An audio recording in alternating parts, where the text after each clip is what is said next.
The first time I laid eyes on her, she was standing at the edge of my property as if she'd already claimed it. Platinum blonde bob gleaming in the sun, oversized sunglasses masking her eyes, and a pink cardigan draped over her shoulders like a badge of authority.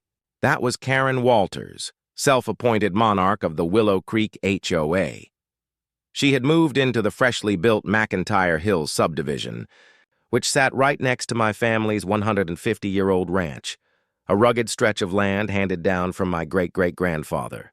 It was historic, rough around the edges and remote, everything Karen despised. "You need to tear that eyesore down," she snapped the first day she appeared.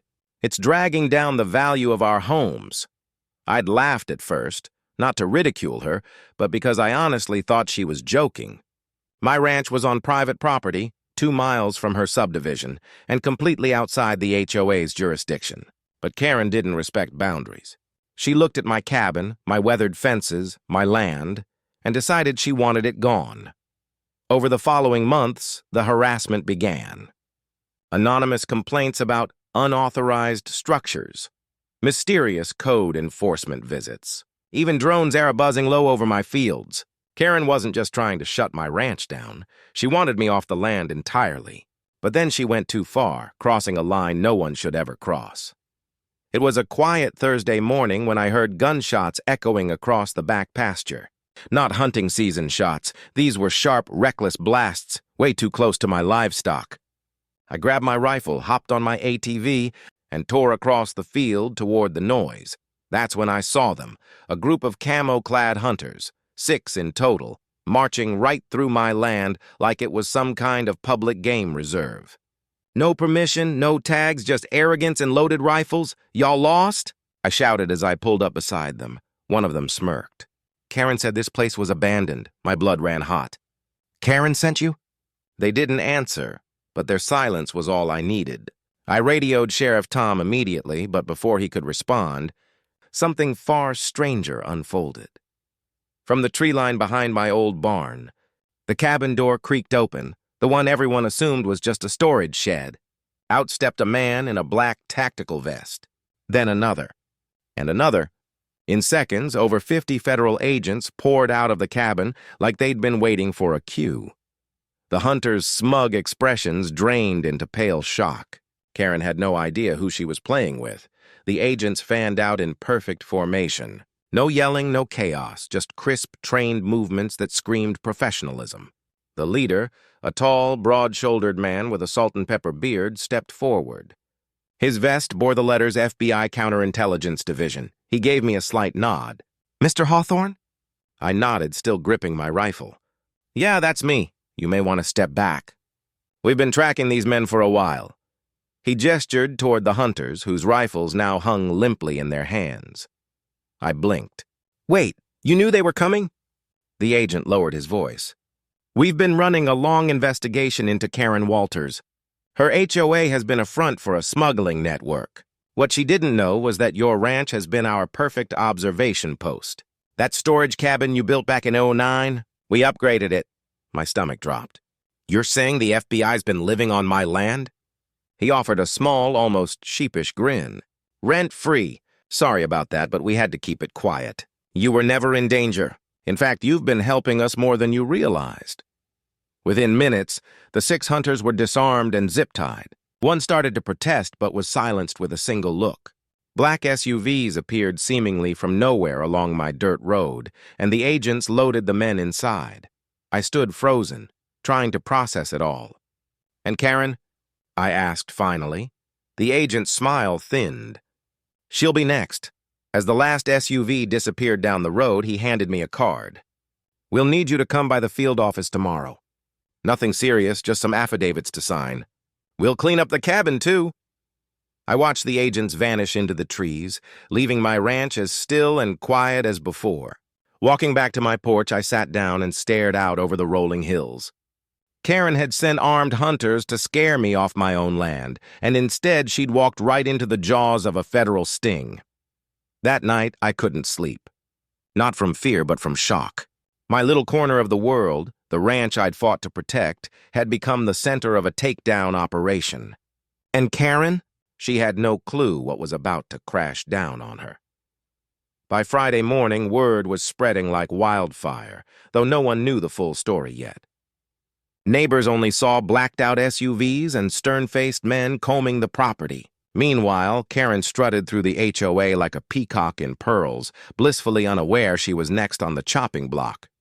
That same morning, Karen was busy posting on Facebook, proudly declaring that she'd finally gotten rid of that ranch squatter and cleaned up the eyesore behind McIntyre Hills.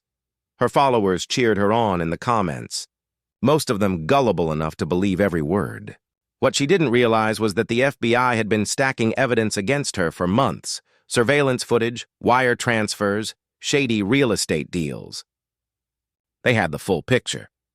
It turned out Karen had been abusing her HOA position for years, bullying out long-term residents, flipping their properties with fake shell buyers, and laundering cash through so-called community improvement fees. And those hunters she'd unleashed on my land? They were nothing but hired muscle, paid straight out of the HOA's so-called security fund. That morning, I drove out to the FBI field office in the next county. The agents were professional, even welcoming. They offered me coffee and donuts like I was a guest, not a witness in the middle of a federal takedown. I signed a stack of papers granting retroactive permission for them to use my cabin as an operational base. One of the agents winked and said, "You'll be getting a nice check for the rental." By the way, by the time I walked out, I knew they were gearing up to make their move on Karen, and I wanted front row seats. So I went back home, settled onto my porch with my blue heeler, Boomer, and waited. Around 3 p.m., I heard the low rumble of engines. 3 unmarked SUVs rolled into McIntyre Hills, then another, then a big black FBI evidence response van. Karen was outside pruning her roses, still wearing that ridiculous pink blouse. When Agent Caldwell, the bearded man I'd met on my ranch, stepped out, she immediately barked, "What's the meaning of this?" Calm as stone, Caldwell opened a folder. "Karen Walters, you're under arrest for conspiracy to commit fraud, misappropriation of funds, intimidation, and obstruction of a federal investigation." Karen actually laughed. Laughed until she saw the warrant. Then all the color drained from her face. The cuffs clicked shut, cold and final, like punctuation on the end of her crooked story. Just like that, the queen of the HOA was dethroned in front of half her neighborhood. She glanced up and spotted me standing by the fence line. The look she gave me? Worth every second of the chaos she'd caused.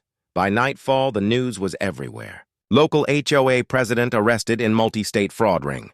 Karen's mugshot was plastered across every channel, her trademark pearls now hanging crooked against a county-issued jumpsuit. Her Facebook group, Keep McIntyre Clean, was shut down before midnight. The HOA board scrambled like rats, claiming ignorance and innocence, trying to distance themselves from the wreckage. But me? I slept better than I had in months. By Saturday morning, neighbors began showing up at my gate. People I hadn't spoken to in years came by with pies, firm handshakes, and sheepish apologies.